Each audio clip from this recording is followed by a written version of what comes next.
Assalamualaikum warahmatullahi wabarakatuh. Pemirsa, berjumpa lagi dalam program Halo Dokter. Kali ini bersama saya Rizkia Amrina. Saudara, sesaat lagi kita sebagai umat muslim akan menjalankan ibadah puasa tentunya di bulan Ramadan. Dan tentunya kita sebagai masyarakat, sebagai muslim tentunya bagaimana persiapannya. Apalagi kita mungkin ada penyandang salah satu penyakit untuk persiapannya. Dan juga jangan sampai adanya keluhan saat melakukan ibadah puasa.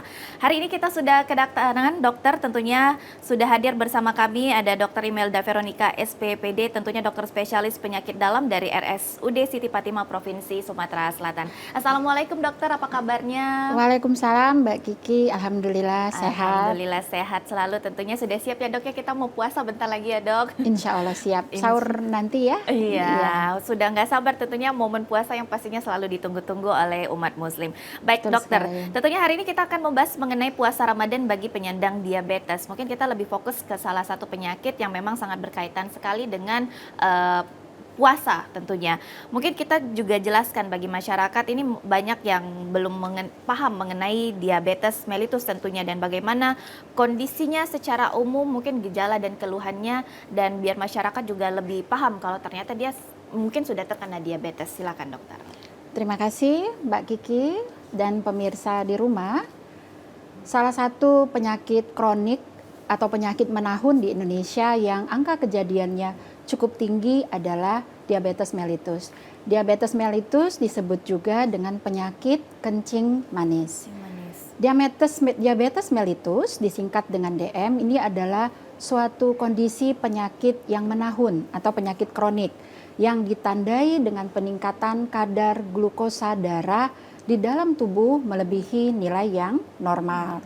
Nah, berapakah nilai yang normal untuk kadar glukosa darah kita? Yang pertama, untuk kadar glukosa darah sewaktu yang normal adalah di bawah 200 mg per desiliter.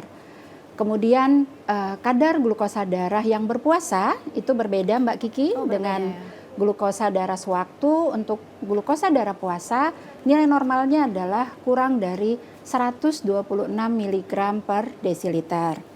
Pada pasien atau pada penderita diabetes mellitus, ini kita sebut dengan diabetisi, itu terjadi peningkatan kadar glukosa darah lebih dari 200 disertai dengan adanya trias klasik. Jadi ada istilahnya trias klasik untuk penderita DM.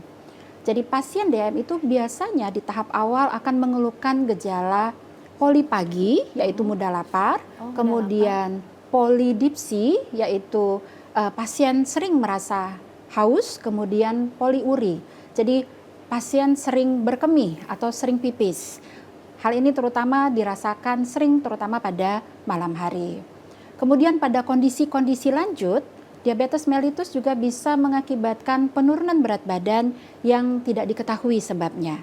Kemudian juga disfungsi ereksi pada laki-laki, ini pada komplikasi yang lebih lanjut, kemudian kesemutan atau kram, dan juga kadang-kadang ada pruritus atau gatal pada kemaluan terutama pada wanita. Nah, diabetes mellitus itu sendiri disebabkan oleh kurangnya hormon insulin. Jadi hormon insulin ini dihasilkan oleh sel beta pankreas, di mana hormon insulin ini fungsinya adalah untuk menurunkan kadar glukosa darah di dalam tubuh. Diyakini bahwa kombinasi antara faktor genetik dan kemudian faktor lingkungan, atau dalam hal ini adalah lifestyle, gaya hidup, itu bisa memicu terjadinya diabetes mellitus. Jika diabetes mellitus ini tidak terobati atau tidak teratasi secara dini, bisa mengakibatkan penyakit-penyakit berat lainnya atau bisa mengakibatkan komplikasi seperti penyakit jantung, kemudian stroke, bahkan di mata bisa mengakibatkan kebutaan, kemudian penyakit ginjal, dan lain-lain. Bahkan pada beberapa kondisi, diabetes mellitus ini bisa komplikasi akutnya bisa mengancam nyawa. Berarti gejala-gejalanya baru tahu nih dok, ada yang dirasakan ya, agak deg-degan ya jadi. Ternyata gejala yang mudah lapar dan mudah haus itu juga menjadi salah satu gejala ya. Nah mungkin nih banyak masyarakat yang sudah tahu, sudah mengalami mungkin gejala-gejala yang sudah dijelaskan oleh dokter sebelumnya. Yang harus dilakukan pertama kali ini seperti apa dan juga pengobatannya biasanya dilakukan seperti apa? Silakan dok. Ya, terima kasih Mbak Kiki. Bila kita mengalami gejala-gejala yang saya sebutkan tadi, terutama trias klasik ya, trias klasiknya poli pagi, sering makan, mudah lapar, kemudian polidipsi, mudah haus, banyak minum, kemudian poliuri, sering berkemih atau sering buang air kecil, kita perlu memeriksakan kesehatan kita. Yang utama adalah salah satu kriteria diagnosis diabetes mellitus adalah pemeriksaan gula darah puasa dan pemeriksaan gula darah 2 jam sesudah makan. Ini bisa kita lakukan bahkan di puskesmas, di fasilitas pelayanan kesehatan tingkat pertama, itu sudah tersedia, ataupun ke laboratorium di rumah sakit terdekat. Bisa juga sebelumnya kita berkonsultasi tentunya terlebih dahulu dengan dokter umum maupun dengan dokter spesialis. Apabila gula darah puasa kita lebih dari 126, ada kemungkinan memang sudah menderita diabetes mellitus. Atau gula darah puas 2 jam sesudah makan kita lebih dari 200, disertai tentunya ada gejala-gejala klinis, kemungkinan memang sudah terjadi diabetes mellitus. Selain itu, ada juga parameter yang ketiga, yaitu namanya pemeriksaan HbA1c. Nilai normalnya adalah di bawah 6,5%. Jadi kalau nilainya di atas 6,5% artinya kita sudah menderita diabetes mellitus. Untuk tata laksana atau penanganannya adalah semua penyakit kronik ataupun penyakit akut, tata laksana awal kita adalah non farmakologis. Jadi artinya bukan non obat dulu, non farmakologis. Untuk pasien DM yang utama adalah modifikasi gaya hidup. Jadi perubahan pola makan, jadi diet yang harus seimbang, mungkin nanti bisa berkonsultasi dengan ahli gizi, kemudian aktivitas fisik atau latihan jasmani, disarankan aktivitas fisik atau latihan jasmaninya sekitar 150 menit dalam 1 minggu, jadi lebih kurang 30 menit per hari, kemudian tidak merokok, kemudian manajemen stres, karena stres juga akan mempengaruhi peningkatan kadar gula darah, bisa. Dan yang kedua tentunya adalah non farmakologis. Farmakologis. Jadi farmakologis ini adalah dengan obat-obatan. Ada berbagai macam obat-obat diabetes, mulai dari obat-obat oral atau obat yang diminum, juga ada obat-obat yang diinjeksikan. Jadi dalam hal ini insulin. Tentunya ini tergantung pertimbangan dokter dan sambil melihat kondisi fisik pasien tersebut. Berarti sebenarnya gaya hidup itu juga sangat mempengaruhi ya dokter ya. Ya, mungkin betul apalagi sekali, sekarang sudah banyak ya dok ya anak-anak muda yang memang sudah terkena ya DM sendiri ya. Karena beragam, mungkin bisa dibilang jajanan-jajanan viral sekarang itu sudah sangat beragam dan kadang tidak melihat kadar gula dari makanannya itu sendiri. Mungkin dalam pengobatan juga harus tepat ya dok ya. Lebih baik juga memang langsung ke dokter ataupun juga ke vaskes pertama pastinya biar mengetahui pengobatannya lebih cepat seperti apa untuk menangani DM ini sendiri. Nah ini kita bahas tentunya sesuai tema kita hari ini. Untuk Ramadan nih dokter, untuk puasa, pastinya juga kita ada perubahan gaya hidup juga dalam melaksanakan ibadah puasa. Ini kalau kita bahas nih mengenai manfaat puasa dulu bagi penderita DM ini seperti apa? Apakah lebih baik atau seperti apa nih dokter? Silakan. Iya, tentunya puasa memiliki manfaat yang baik sekali ya. Terutama tentunya kita tahu kalau dari segi tuntunan agama kita sendiri, berpuasa itu bisa meningkatkan keimanan dan ketakwaan kita pada Allah Subhanahu wa taala. Dan untuk secara medis sebetulnya banyak sekali manfaat puasa, tidak hanya bagi pasien DM tetapi juga bagi kita semua. Yang pertama, berpuasa itu bisa meningkatkan daya tahan tubuh. Ya, kemudian yang kedua, ini terutama untuk pasien DM, berpuasa itu bisa mengatasi resistensi insulin. Jadi DM itu pada dasarnya tidak hanya terjadi karena defisiensi atau kekurangan kadar hormon insulin, tetapi juga bisa terjadi karena resistensi insulin itu sendiri. Jadi hormon insulinnya itu kurang sensitif. sehingga penurunan kadar glukosa darah di dalam tubuh tidak optimal. Kemudian yang ketiga, berpuasa juga bisa menyehatkan jantung. Jadi bisa menurunkan resiko penyakit kardiovaskuler. Ya. Yang keempat, berpuasa juga tentunya bisa menurunkan berat badan. Pasti. Pada berpuasa Ramadan kita harapkan terjadi penurunan berat badan. Jadi jangan sampai malah terjadi peningkatan berat badan, khususnya terutama pada pasien-pasien DM. Yang kelima, berpuasa juga bisa menurunkan terjadinya inflamasi atau peradangan di dalam tubuh. Yang keenam, berpuasa juga bisa memperbaiki kondisi atau kesehatan metabolisme secara umum. Berpuasa juga bisa memperbaiki fungsi otak dan mood, ya. Seperti kita tahu, berpuasa itu tidak hanya mengendalikan makan dan minum, tetapi kita juga dituntut untuk mengendalikan hawa, emosi juga, ya, marah, sedih dan sebagainya. Kemudian yang terakhir, berpuasa juga bermanfaat untuk detoksifikasi dan memperbaiki kesehatan usus. Itu jadi banyak sekali manfaat berpuasa, tidak hanya dirasakan oleh penderita DM tetapi juga sebenarnya untuk kita semua. Baik ya, manfaatnya luar biasa dan juga selain memang dari keimanan untuk umat muslim dan juga ini banyak sekali manfaatnya untuk kesehatan tubuh kita juga ya. Dan ini terutamanya pastinya sesuai dengan tema kita hari ini bagi penderita DM ya tentunya dokter ya. Iya, ini betul. Baik, selama puasa pastinya ada perubahan juga gaya hidup dan cara perubahan makan dan minumnya juga nih dokter. Mungkin yang perlu perubahan-perubahan yang perlu diperhatikan bagi penderita DM ini sendiri apa saja nih dokter? Ya, ada beberapa perubahan yang sudah pasti terjadi pada saat kita berpuasa Ramadan ya. Yang pertama tentunya adalah perubahan pola makan. Ya. Yang biasanya tidak dalam berpuasa kita bisa makan 3 kali sehari, makan sarapan pagi, makan siang, dan juga makan malam. Tetapi pada saat bulan Ramadan kita yang berpuasa, kita hanya makan 2 kali, sahur dan berbuka. Kemudian ada juga perubahan pola tidur, ya, terutama ibu-ibu nih, ya, dituntut untuk bangun lebih pagi, bangun sahur untuk menyediakan makanan untuk suami dan untuk anak-anak, ya. Tentunya perubahan pola tidur ini akan berubah ya pada saat bulan puasa atau bulan Ramadan. Kemudian yang ketiga juga terjadi keseimbangan cairan tubuh.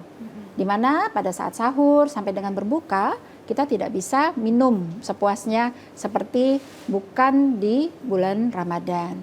Yang keempat juga terjadi perubahan kadar gula darah. Ya. Kemudian yang kelima juga terjadi perubahan hormon di dalam tubuh. Tentunya perubahan pola makan, perubahan pola tidur, keseimbangan cairan ini pada akhirnya akan mengakibatkan terjadinya perubahan hormon di dalam tubuh. Oke, ada perubahan-perubahan pastinya dokter ya. Ya, pasti banyak. Bangun lebih pagi ya, apalagi mungkin yang paling berasa nih di bulan puasa itu hausnya ya dok ya, untuk betul sekali. kadar air yang ada di tubuh kita ini luar biasa juga kita harus perhatikan pastinya. Baik, pemirsa, untuk pemirsa yang memang ingin bergabung melalui line telepon kami persilakan tentunya di 0711311454 dan tentunya juga bisa bergabung melalui WhatsApp kami yang juga ingin bertanya langsung mengenai tema kita hari ini puasa Ramadan bagi penyandang diabetes bersama dengan Dr. Imelda Veronica SPPD, dokter spesialis penyakit dalam RSUD Siti Fatimah Provinsi Sumatera Selatan. Tetaplah bersama kami dalam Halo Dokter.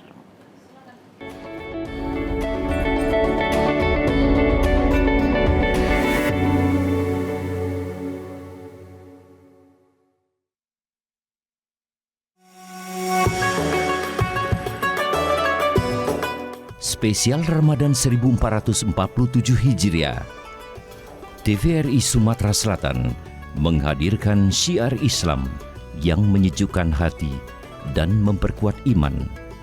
Langsung dari Masjid Agung Sultan Mahmud Badarudin Jayo Wikramo Palembang.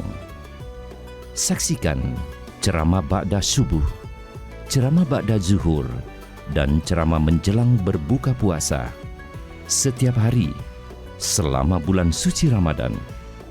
Hanya di TVRI Sumatera Selatan, media pemersatu bangsa.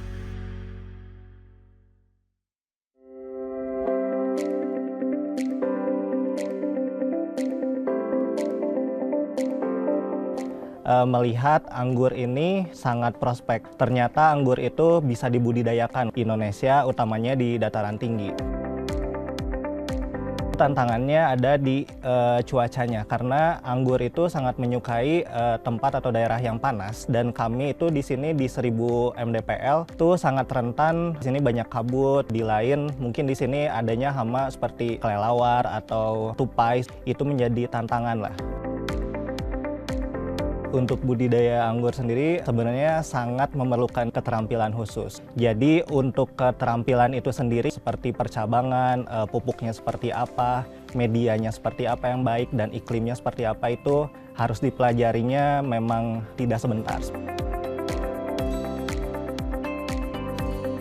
Dampak positifnya sangat banyak sekali untuk masyarakat sekitar. Ada beberapa pegawai juga warga asli dari Desa Pada Asih. Alhamdulillah dari berbudidaya anggur ini perekonomian keluarga semakin meningkat dan semakin sejahtera. Urban farming dengan menanam anggur itu benar-benar sangat menjanjikan. Tidak perlu lahan yang luas pun anggur ini bisa berbuah. Ayo dukung perekonomian rakyat, petani cerdas, petani sejahtera.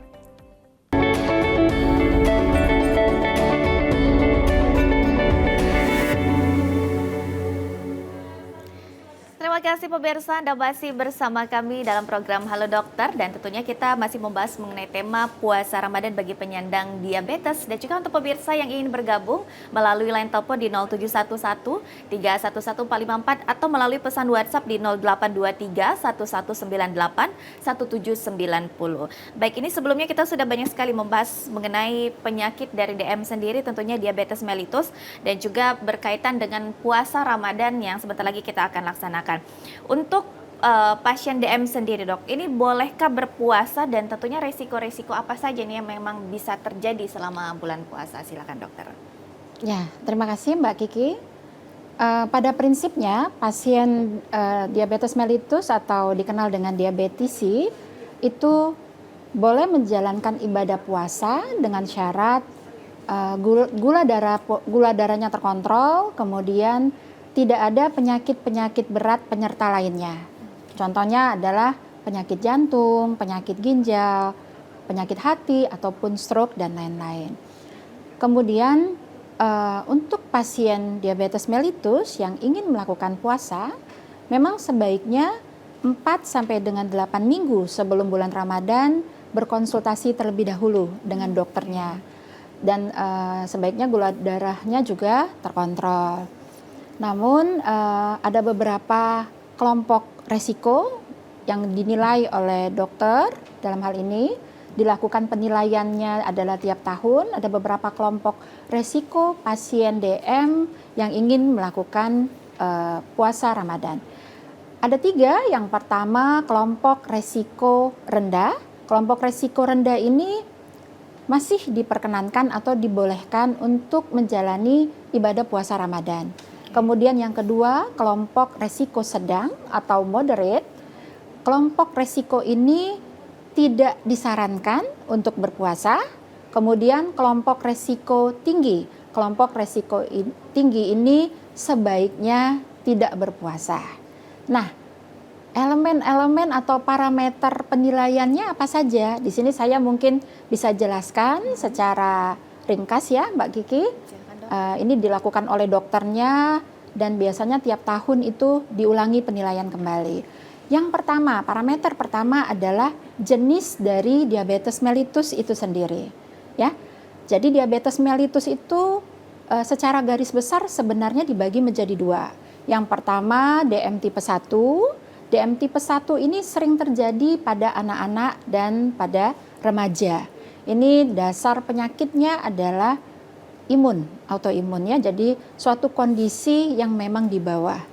Kemudian yang kedua, ini adalah diabetes mellitus tipe 2. Ini yang kita bahas sekarang ini adalah diabetes mellitus tipe 2. Terjadi biasanya pada dekade umur 40-an sampai 50-an tahun. Biasanya karena yang tadi saya sebutkan, kombinasi antara genetika dan juga faktor lingkungan atau faktor gaya hidup. Nah, untuk jenis DM tipe 1 itu skor resikonya lebih tinggi dibandingkan DM tipe 2. Karena DM tipe 1 ini terjadi defisiensi atau kekurangan insulin yang absolut, sehingga pasien sangat tergantung dengan insulin. Kalaupun masih ingin berpuasa, mungkin sudah gula darahnya sudah terkontrol selama bertahun-tahun, ya. Parameter yang kedua untuk menentukan resiko berpuasa pada pasien DM adalah lamanya pasien atau diabetesi itu mengalami penyakit diabetes mellitus. Jadi bila diabetesnya ini cut off-nya adalah 10 tahun.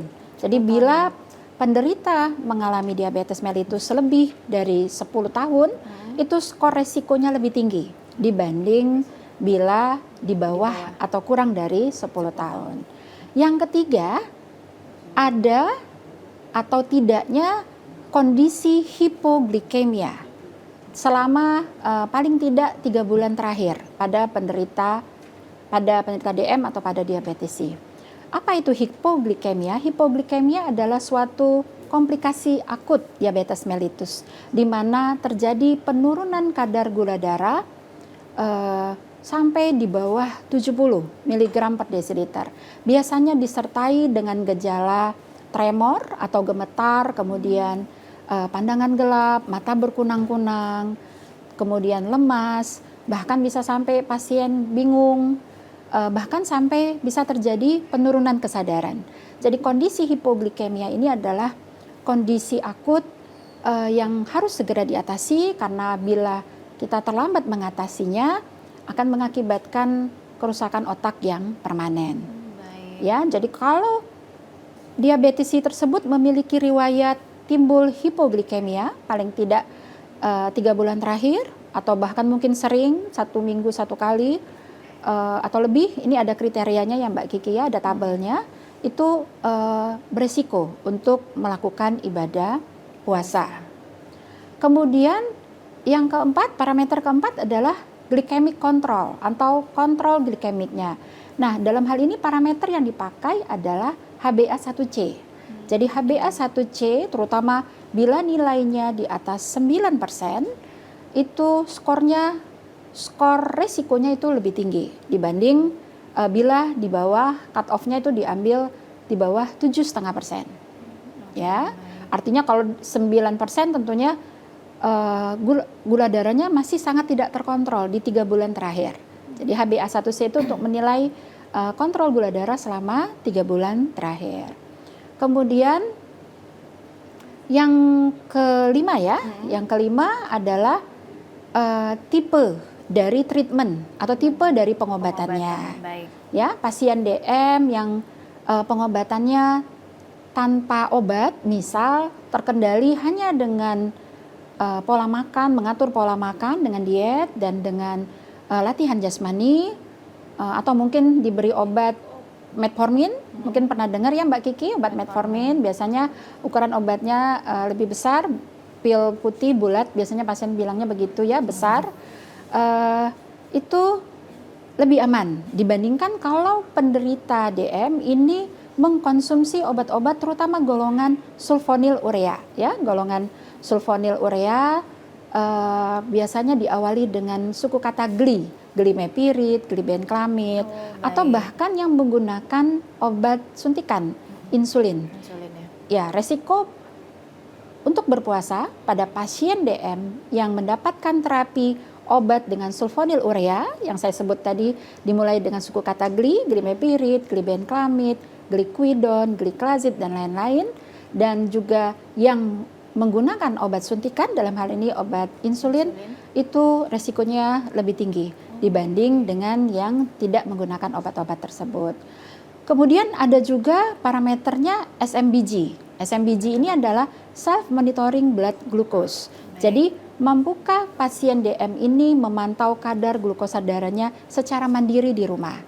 Jadi memang untuk kondisi-kondisi tertentu, misalnya tadi saya bilang ada hipoglikemia yang ditandai dengan tremor, lemas, keringat dingin ya. Kondisi gula darah yang sangat rendah di bawah 70, alangkah baiknya memang diabetesi ini bisa memantau sendiri kadar glukosa darahnya. Jadi bila pasien mampu memantau sendiri kadar glukosa darahnya, tentunya resikonya tidak setinggi bila tidak mampu memantau sendiri. Kemudian agak banyak nih Iya, Mbak Kiki, nggak apa-apa ya. Kemudian ada juga komplikasi akut DM, hiperglikemia. Jadi gula darah yang sangat tinggi di atas 250 atau di atas 300 itu bisa membahayakan tubuh. Ada namanya ketoasidosis diabeticum dan HHS, hyperglycemic hyperosmolar state, di mana glukosa darah sangat tinggi, bisa di atas 250 atau di atas 300, ditandai dengan sesak napas, mual, muntah. Adakah riwayat kondisi hiperglikemia akut ini pada pasien minimal 1 tahun terakhir? Jadi bila ada riwayat, tentunya ini adalah skor risikonya akan lebih tinggi. Ya. Kemudian adakah komorbid atau komplikasi lain DM-nya? Misalnya pada mikrovaskular itu pada mata, kemudian kesemutan ya, terjadi kesemutan, kemudian juga pada ginjal, apakah sudah ada komplikasi? Kemudian yang hamil tentunya akan lebih beresiko untuk berpuasa dibanding yang tidak. Kemudian sedikit lagi ada aktivitas fisik ya, jadi aktivitas fisik yang lebih berat dibandingkan yang lebih ringan itu yang lebih berat, aktivitas fisik yang lebih berat maksudnya pekerjaannya lebih berat. Itu resiko untuk berpuasanya lebih tinggi dibandingkan yang aktivitasnya lebih rendah. Kemudian satu lagi ada yang namanya frailty. Jadi frailty dan penurunan fungsi kognitif. Ini biasanya terjadi pada geriatri atau pada lansia. Jadi terjadi penurunan fungsional tubuh dan fungsi tubuh akibat usia.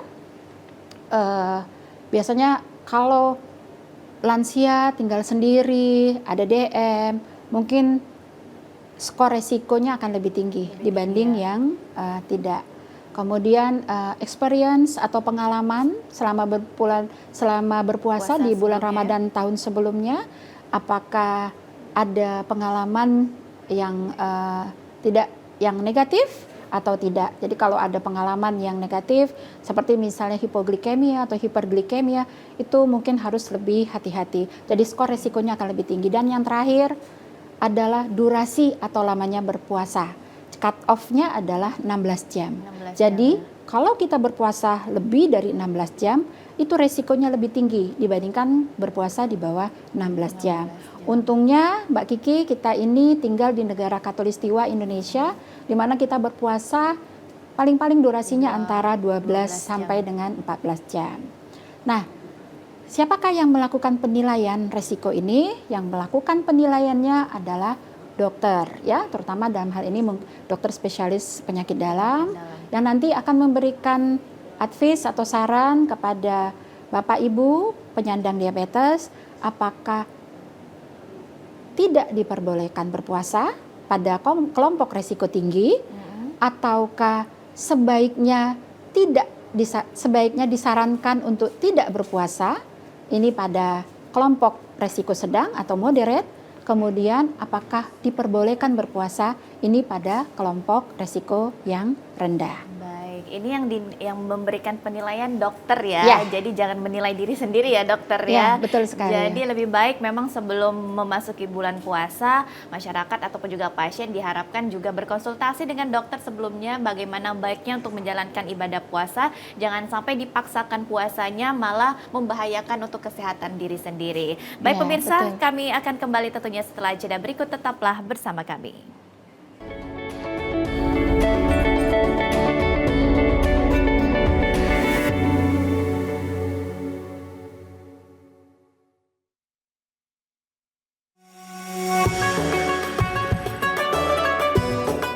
Bulan Ramadan yang penuh berkah dan ampunan telah tiba.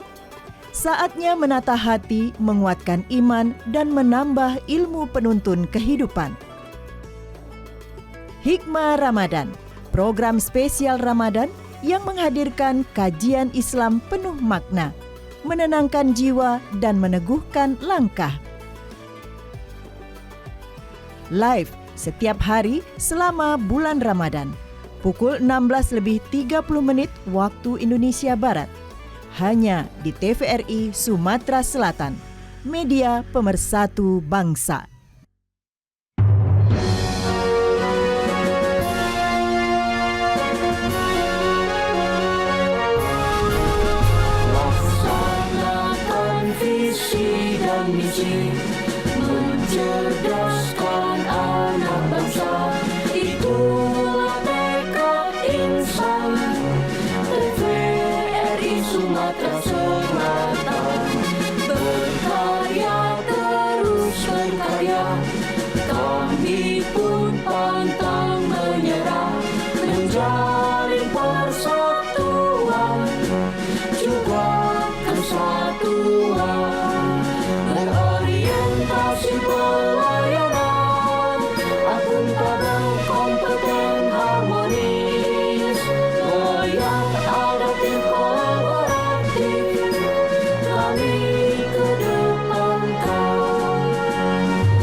Terima kasih pemirsa, Anda masih bersama kami tentunya dalam program Halo Dokter dan kita masih membahas mengenai puasa Ramadan bagi penyandang diabetes. Dan tentunya untuk pemirsa yang ingin bergabung melalui line telepon di 0711 311454 atau melalui pesan WhatsApp di 0823 1198 1790. Baik, ini sudah ada pertanyaan masuk dokter melalui WhatsApp.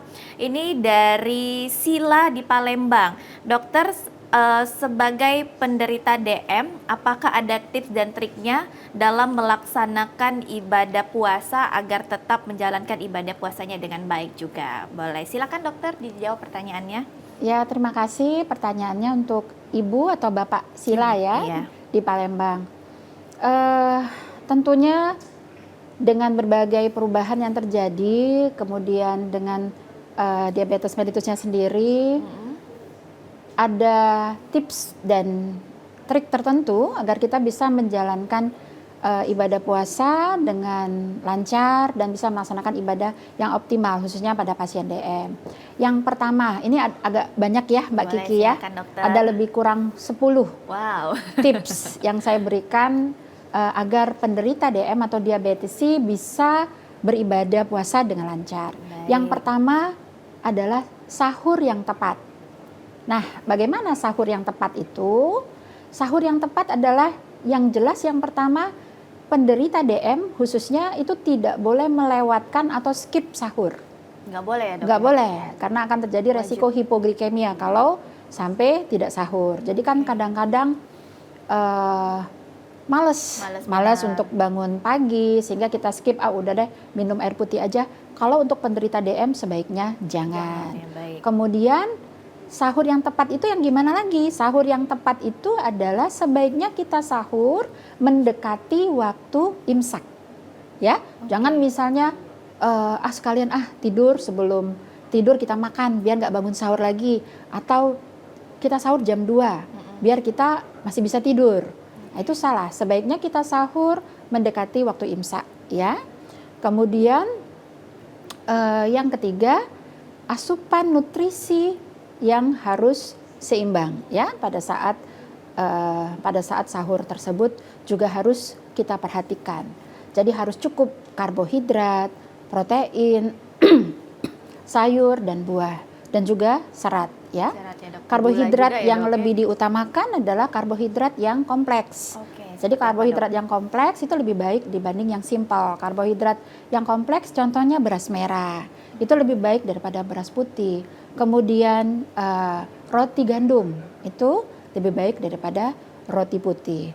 Kemudian juga serat. Jadi harus cukup serat. Kebutuhan serat itu lebih kurang 20 sampai 35 gram per hari. Itu bisa kita dapatkan dari kacang-kacangan, biji-bijian atau juga dari buah kurma. Itu bisa untuk sayur dan buah-buahan juga jangan lupa. Cuma kalau untuk pasien DM mungkin lebih utama sayur. Karena buah juga nggak boleh banyak-banyak ya untuk Kurma pasien juga DM. tinggi ya dok ya gulanya ya dok? Iya, kurmanya juga tinggi. Jadi makanya kalau makan kurma juga jangan kebanyakan, jangan sampai 1 toples dimakan semua. Bahaya. Jadi kalau makan kurma itu kalau kurma ajwa mungkin kecil-kecil bisa 2 sampai 3 butir. Tapi kalau kurma medjool itu kan kurmanya gede ya, mungkin cukup 1 saja. Karena bisa meningkatkan gula darah secara cepat. Namun kurma itu bagusnya memiliki serat yang tinggi. Jadi cukup bagus untuk pencernaan. Jadi yang pertama tipsnya adalah sahur yang tepat. Yang kedua adalah penuhi kebutuhan cairan. Jadi Mbak Kiki, tubuh kita ini pada dasarnya 80% itu terdiri dari air. Jadi kalau kita kurang minum, resikonya adalah dehidrasi. Betul. Nah, berapa kebutuhan cairan untuk kita? Pada dasarnya kita harus minum minimal 8 gelas satu hari. Wah, bagaimana 8 gelas ya. minum 8 gelas dalam kondisi berpuasa? Mungkin untuk mudahnya saya bisa kasih tips. Yang pertama, kita minum 1 gelas pada saat berbuka. Kemudian gelas kedua pada saat kita selesai sholat maghrib. Selesai sholat. Ya, jadi kita berbuka, makan takjil ya, minum, makan takjil, kemudian sholat maghrib. Setelah sholat maghrib, itu gelas kedua. Gelas ketiga adalah setelah kita makan malam, makan besar maksudnya. Makan besar. Ya, gelas keempat setelah kita sholat isya. Sholat isya ya. Gelas kelima itu setelah kita sholat tarawih. Tarawih 5. Ya, 5 gelas. Kemudian gelas keenam itu menjelang kita tidur. Oh, oke. Itu udah baik. 6 gelas berarti. 16. Jadi kemudian gelas ketujuh pada saat kita bangun sahur. Dan gelas ke-8 pada saat kita setelah selesai makan sahur. Jadi baik. cukup 8 gelas sehari atau lebih kurang kebutuhannya adalah 1,5 sampai 2 liter per hari. Dan tips yang ketiga untuk untuk minum untuk cairan ini adalah kurangi atau kalau perlu hindari minuman-minuman yang berkafein. Contohnya adalah kopi dan teh, ya. Karena kopi dan teh itu memiliki sifat diuretik. Jadi menarik cairan sehingga kita lebih sering pipis. Kalau kita lebih sering pipis, tentunya akan ada resiko dehidrasi. Jadi kalaupun memang mau minum teh, mungkin masih bolehlah kalau saat berbuka puasa. Dikurangin sebaiknya ya. tapi dikurangin. Tapi sebaiknya jangan pada saat sahur. Baik. Kemudian tips yang ketiga ya, tadi sahur yang tepat, penuhi kebutuhan cairan. Kemudian tips yang ketiga adalah makan yang cukup. Jadi jangan kalap saat berbuka puasa. Kadang mungkin karena sangat lapar kita menjadi kalap ya. Kita makan langsung semuanya dalam satu waktu sehingga akhirnya perut kita menjadi kembung. Perut kita menjadi kembung dan begah ya. Jadi makannya juga harus perlahan, bertahap. Pada saat berbuka puasa kita minum air putih segelas yang hangat ya.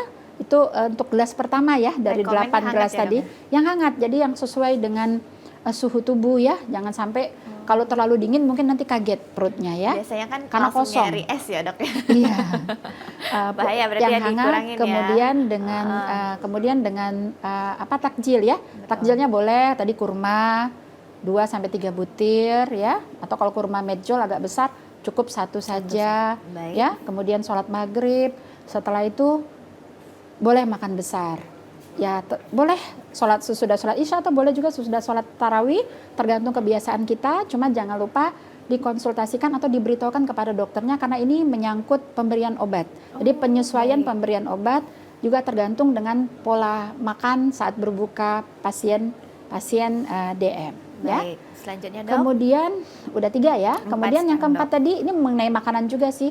Hindari makanan-makanan yang terlalu berminyak ya, karena makanan-makanan yang berminyak ini akan membuat sel darah merah itu lebih mudah menggumpal sehingga nanti akan terjadi hambatan aliran darah. Biasanya kita siang cenderung ngantuk ya, jadi hindari makanan-makanan yang terlalu berminyak. Jadi jangan terlalu banyak gorengan ya. Nah yang kelima, kurangi minuman dan makanan-makanan yang manis ya. Apalagi untuk diabetes ya dok ya. Iya, apalagi untuk diabetes. Pada dasarnya memang kan sering disebut bahwa berbukalah dengan yang manis-manis. Memang gula itu akan memberikan energi, tapi sifatnya hanya sementara ya. Apalagi kalau misalnya kita ya sahur, misalnya dengan biskuit atau kue kering ya, dengan yang manis-manis, itu bertahannya hanya mungkin lebih kurang 2 jam. Siangnya kita akan merasa lapar, lemas dan energi juga pastinya dok ya. Akan lebih mudah letih. Nah, kemudian yang keenam ya, atau yang ketujuh? Keenam dok. Kemudian yang keenam, perbanyak atau jangan lupa makan yang mengandung protein. Karena justru protein ini yang membuat kita merasa lebih kenyang, tahan lama ya, kenyang lebih lama. Ya tentunya proteinnya ya dipilih. Jadi kalau misalnya ayam jangan pakai kulit ya, karena kulitnya kan mengandung lemak. Kemudian daging merah yang rendah lemak itu juga diperbolehkan ya. Kemudian yang ketujuh adalah perbanyak makan sayur ya dok dan ya. buah-buahan. Tapi kalau untuk pasien DM mungkin utamanya adalah perbanyak makan sayur ya. Dan sayurnya harus bervariasi. Ada warna merah, ada warna kuning, warna buahnya juga ya. Ada warna hijau, itu harus lengkap. Sebaiknya harus lengkap. Kemudian yang kedelapan adalah aktivitas fisik atau olahraga. Jadi disarankan walaupun berpuasa, aktivitas fisik rutin yang biasa kita lakukan itu tetap kita lakukan. Harus tetap ya. Iya, misalnya kalau kita ke kantor, misalnya kantornya di lantai 2. Biasanya kita tidak berpuasa, kita naik tangga, ya tetap kita lakukan dengan naik tangga. Oke. Ya, jangan mentang-mentang, oh saya puasa, saya mau naik lift. Oh jangan ya. Kalau memang hanya cuma 1-2 lantai, kalau memang bisa kita tetap naik tangga. Kemudian olahraga. Olahraga ya dok. Olahraga sebaiknya tetap juga kita lakukan, namun sesuai kemampuan. Jadi dengan catatan jangan dipaksakan ya. Olahraga sebaiknya 30-60 menit menjelang berbuka puasa. Jadi jangan misalnya kebiasaannya olahraganya pagi sampai siang, bulan puasa juga kita olahraga pagi sampai siang. Bahaya Ya, dong. itu bahaya, takutnya haus ya, Betul. malah jadi batal puasanya. Jangan Jadi ya. olahraga yang baik adalah sebaiknya 30-60 menit menjelang berbuka puasa, atau boleh juga setelah berbuka puasa. Malam nggak apa-apa ya dok ya sebenarnya ya? Ya, tidak apa-apa, atau asal jangan terlalu mendekati waktu tidur ya. Oh baik. Nah, kemudian tidur yang cukup. Yang ke-9 adalah tidur yang cukup ya. Tidur usahakan, walaupun mungkin ada gangguan tidur karena kita Sahur. harus menyiapkan makan sahur, diusahakan tidur yang optimal adalah 6-8 jam per hari. Dan yang terakhir, bisa kita mengkonsumsi multivitamin apabila diperlukan. Oke. Sebenarnya kalau kita asupan nutrisinya cukup, makan sayur, makan buah cukup, sebenarnya kita tidak harus minum multivitamin, tetapi pada pasien-pasien tidak harus pasien ya, pada lansia atau yang usianya di atas 60 tahun, tentunya sudah ada gangguan absorpsi atau pencernaan ya. Itu diperbolehkan, gangguan absorpsi makanan ya. Itu diperbolehkan untuk mengkonsumsi multivitamin jika diperlukan. Baik, ini sudah diberikan 10 tips nih dari dokter ya, tentunya tips dan trik tentunya yang bermanfaat bagi di bulan puasa, tentunya terutama juga bagi penyandang diabetes ya. Diharapkan tips ini dilaksanakan ya dok ya, jangan cuma didengar ya dok, apalagi mungkin PR-nya lebih ke makanan yang memang biasanya jadi tantangan nih di bulan puasa, tajin-tajin dan beragam makanan yang menarik juga. Baik pemirsa, kami akan kembali tentunya setelah jeda berikut, tetaplah bersama kami.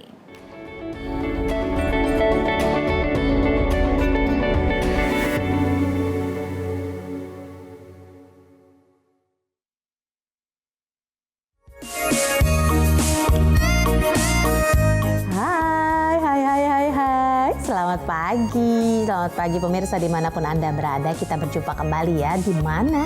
Di TVRI Sumsel dong.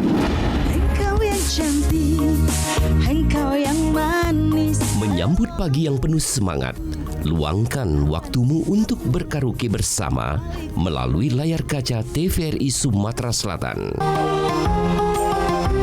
Karaokean yuk! Setiap Senin dan Kamis, pukul 10 hingga pukul 11 waktu Indonesia Barat.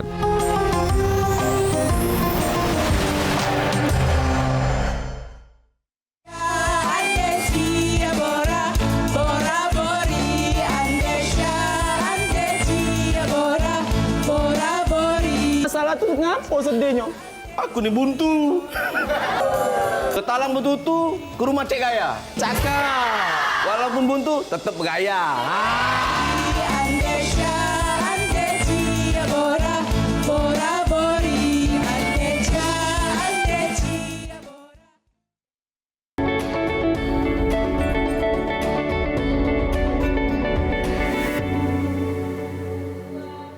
Terima kasih pemirsa, Anda masih bersama kami tentunya dalam program Halo Dokter, dan kita masih bersama narasumber kita ada Dr. Imelda Veronica SPPD, tentunya dokter spesialis penyakit dalam dari RSUD Siti Fatimah Provinsi Sumatera Selatan. Ini dokter tentunya dari RSUD Siti Fatimah ya dok ya. Untuk di Siti Fatimah sendiri untuk berobatnya bagaimana dok, bisa dengan BPJS Mandiri atau seperti apa nih dokter, silakan. Ya, terima kasih Mbak Kiki. Di RSUD Siti Fatimah kita sudah menerima pasien-pasien asuransi, pasien BPJS ya. Kemudian juga pasien-pasien asuransi tenaga kerja dan juga beberapa asuransi swasta lainnya. Baik. Insya Allah cukup banyak ya dokter yang bisa di cover. Baik, kita sudah terhubung dengan salah satu penelpon, kita angkat terlebih dahulu. Halo. Halo, dengan siapa di mana? Halo, Assalamualaikum. Waalaikumsalam. Saya Ibu Ruli di Pelaju. Ibu Ruli di Pelaju, silakan. Ya. Ya, makasih Mbak ya. Assalamualaikum dokter. Waalaikumsalam Ibu Ruli. Ya, Bu, saya numpang tanya ya Bu ya, kalau untuk lansia udah umur 70, mungkin kalau di dalam bulan puasa ini ya dia berusaha berpuasa. Tapi andai kata ada gangguan pencernaan, boleh nggak sehabis sahur itu dikasih kayak garam gula itu yang buatan rumah buat sendiri supaya dia jangan lesu gitu. Boleh Oralit nggak? ya. Baik. Ya, itu Terima aja kasih. pertanyaannya Bu Dokter.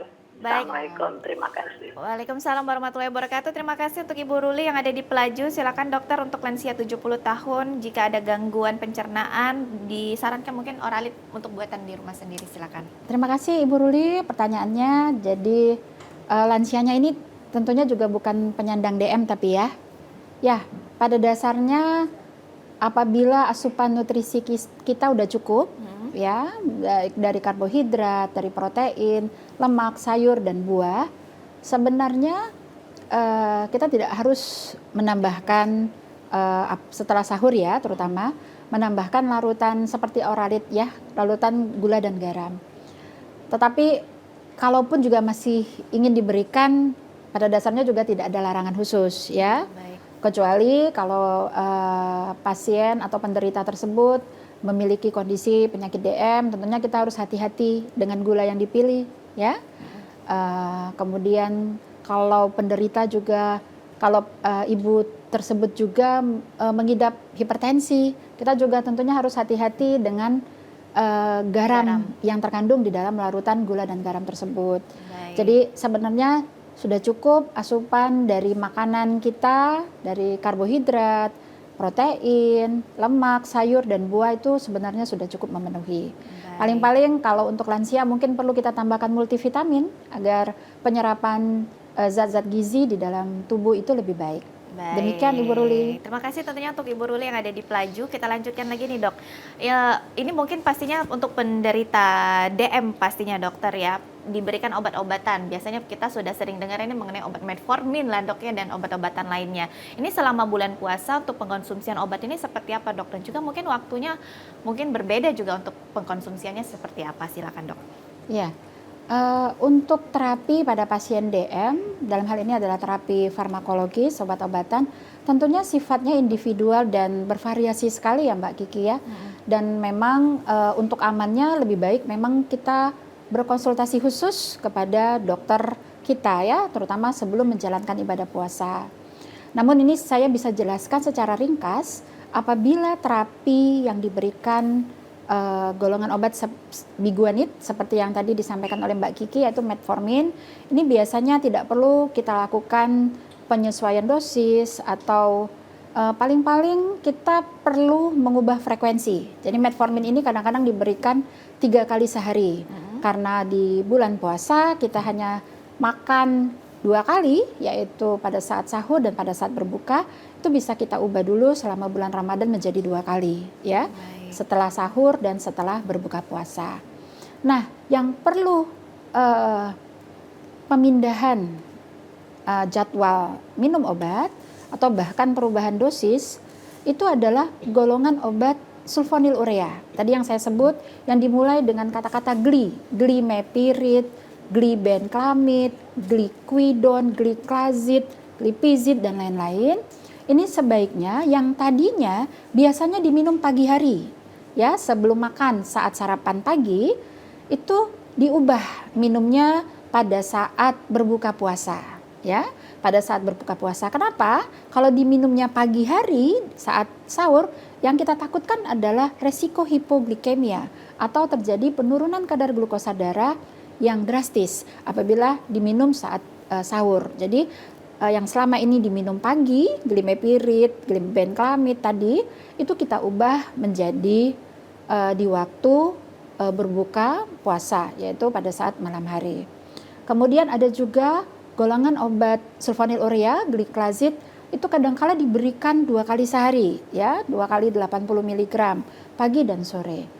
Itu kita ubah, yang tadinya pagi kita ubah menjadi malam hari saat berbuka. Satu, dan pada saat sahur kita minum setengah dari dosis biasanya untuk mengurangi resiko terjadinya hipoglikemia pada pasien diabetes mellitus. Sedangkan untuk pemberian insulin Ya tentunya ini bervariasi sekali. Yang jelas apabila pasien DM mendapatkan dosis insulin, penyuntikan insulin 3 kali atau lebih, itu sebenarnya tidak disarankan untuk berpuasa ya. Jadi dosis obatnya itu pun kita kurangi. Jadi kalau ada penderita DM yang ingin puasa tapi selama ini terkontrol memang dengan insulin, itu insulin malamnya kita kurangi 15-30% dari dosis sebelumnya. Jadi misalnya sebelumnya mendapat 12 unit, diberikan pada malam hari jam 10 malam atau jam 9 malam, itu bisa kita berikan pukul 8 malam atau 9 malam dengan pengurangan dosis 15-30%-nya. Jadi misalnya 12 unit itu kita turunkan menjadi 10 atau 8 unit ya. Ya saya sarankan sebenarnya bagi penderita DM yang ingin berpuasa di bulan Ramadan dan mendapatkan terapi insulin, ada baiknya walaupun besok udah mulai puasa ya, berkonsultasi dahulu dengan dokternya. Harus konsultasi ya dok ya, Iya. karena mungkin memang penderita DM ini banyak Bervariasi. ya dok ya. Jadi mungkin pengobatannya juga bervariasi, diharapkan juga untuk berpuasanya disesuaikan juga dari pengobatan-pengobatan yang diberikan. Mungkin terakhir nih dok, sebagai dokter pastinya himbauan bagi penderita DM di bulan puasa, tips dan triknya juga tadi sudah diberikan, mungkin ada himbauan-himbauan lainnya agar para penyandang diabetes ini juga tetap bisa berpuasa dan tanpa mengganggu kesehatan pastinya. Silakan dokter. Ya, seperti yang saya nyatakan tadi bahwa sebenarnya yang paling penting itu adalah kesimpulannya adalah self assessment. Bagaimana kita menilai kondisi diri kita, ya. Selain juga berkonsultasi dengan ahli, dalam hal ini adalah dengan dokternya, bahwa kita juga harus melakukan self assessment, ya. Apakah kita penderita diabetes mellitus dengan kadar glukosa darah yang sudah terkontrol? Ya, apakah gula darah puasa kita sudah di angka di bawah 126 atau di bawah 130? Ya, apakah kadar gula darah kita sesudah makan 2 jam sesudah makan itu sudah di bawah 200 atau lebih bagus lagi di bawah 180? Apabila kita masuk dalam kategori diabetesi dengan kadar glukosa darah yang sudah terkontrol, silakan bila ingin berpuasa. Bagaimana juga tadi saya sudah sebut HbA1c. HbA1c di atas 9% itu resiko tinggi untuk berpuasa, ya. Jadi lebih aman kalau HbA1c-nya turun dulu di bawah 7,5%. Jadi self assessment itu penting. Kemudian selain gula darah kita terkontrol, kita juga harus menilai apakah kita punya penyakit penyerta lainnya. Apakah diabetes mellitus kita sudah berkomplikasi? Bila kita sudah berkomplikasi ke jantung atau mungkin ke ginjal, ya, itu tidak direkomendasikan untuk berpuasa. Ya. Kemudian kalau masih juga ingin berpuasa, yang namanya juga kita tidak bisa memaksakan ya penderita untuk berpuasa ya, untuk beribadah, sebaiknya konsultasikan dulu dengan dokter selama ini kita berobat, karena akan terjadi, karena bagi pasien DM yang ingin berpuasa, asupan nutrisinya harus seimbang seperti yang sudah disebutkan tadi ya, antara karbohidrat, protein, lemak, sayur, buah, serat itu harus seimbang. Kemudian penuhi kebutuhan cairan itu juga mutlak ya, karena kondisi hiperglikemia atau gula darah yang tinggi itu sebenarnya juga adalah kondisi dehidrasi, apalagi ditambah dengan berpuasa yang tentunya akan memperberat kondisi dehidrasi tersebut. Baik. Kemudian yang ketiga adalah penyesuaian jadwal obat ya. Jadi asupan nutrisi, kebutuhan cairan, dan tentunya adalah penyesuaian jadwal minum obat, dosis, frekuensi itu harus benar-benar dikonsultasikan terlebih dahulu sebelum memulai ibadah puasa Ramadan. Baik, ini tentunya sudah banyak sekali tips yang diberikan oleh Dr. Imelda, dan juga kita perhatikan bahwa kalau memang sebagai penyandang DM pastinya diharapkan berkonsultasi terlebih dahulu dengan dokter bagaimana untuk pelaksanaan puasanya, dan juga pastinya pengobatannya juga sedikit ada perubahan pastinya dokter ya. Dan juga tips dan trik yang luar biasa tadi, tetap dijaga lifestyle-nya, dipenuhi serat, protein dan nutrisinya, olahraganya juga tetap harus seimbang ya dok ya di bulan bulan puasa dan juga tidur pastinya. Terima kasih tentunya untuk Dr. Imelda Veronica SPPD, Sama-sama, Mbak dokter Kiki. spesialis penyakit dalam RSUD Siti Fatimah, Provinsi Sumatera Selatan sudah hadir bersama Terima kami dan kasih, Mbak sudah Kiki. membahas mengenai tema puasa Ramadan bagi penyandang diabetes. Terima kasih dokter. Terima Dan kasih, saudara, demikian sama-sama. program Halo Dokter kali ini. Akhir kata saya Rizky Amrina pamit undur diri. Terima kasih atas kebersamaan Anda. Sampai jumpa. Dokter, terima kasih.